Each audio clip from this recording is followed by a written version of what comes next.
Storms are the real test of faith.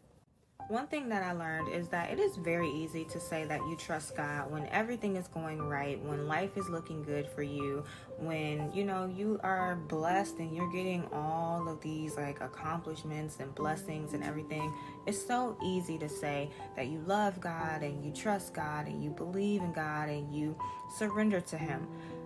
But what about the times when you're in a storm? When hardships are coming, when obstacles are coming, when you're failing, when you're trying but you're not seeing any results, and you're just in a very hard space. This is the time where God is going to see if you're just talking or if you really mean what you say when you say, I trust God and I surrender to God.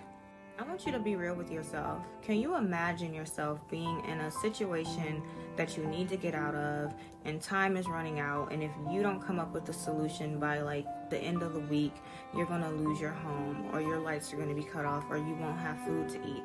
When you're in a situation like that, can you really imagine yourself not doing anything and saying, I'm just going to pray and I'm just going to seek God and I'm just going to see what God wants me to do?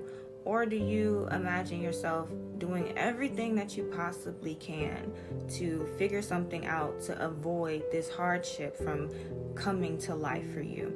Don't lie. Be honest. Can you see yourself not doing anything and going straight to God and being like, God, what do I do? Get me out of this. Get me out of this. Or do you see yourself just trying everything possible to come up with a solution? The moments where you feel like you're running out of time, you're in a very sticky situation, this is a hardship that you're trying to avoid, is the moments where God is really going to see, do you trust me? Do you believe in me? Do you believe all the things that you hear at church? Do you believe all the songs that you sing in your car? Do you believe the scriptures that you read on a daily basis? Or are you just believing in me when things are going good? This is where God is going to see how much faith you actually have.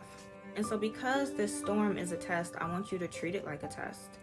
When you're in school and you know that you have a test on Friday, what do you normally do? You study so that you can pass the test. And so this is the season for you to study so that you can pass the test and get out of this storm.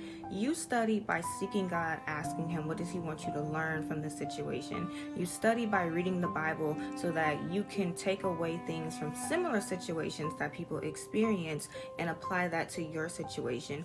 You study to see what needs to be done to help you pass the test so that you can pass the test. And so my question to you is, the next time that you experience a storm, what are you going to do? Are you going to try to figure things out for yourself and get yourself out of this situation? Or are you going to seek God, study for the test, and do everything that you can to pass it so that you can make it out? Put in the comments what you are going to do.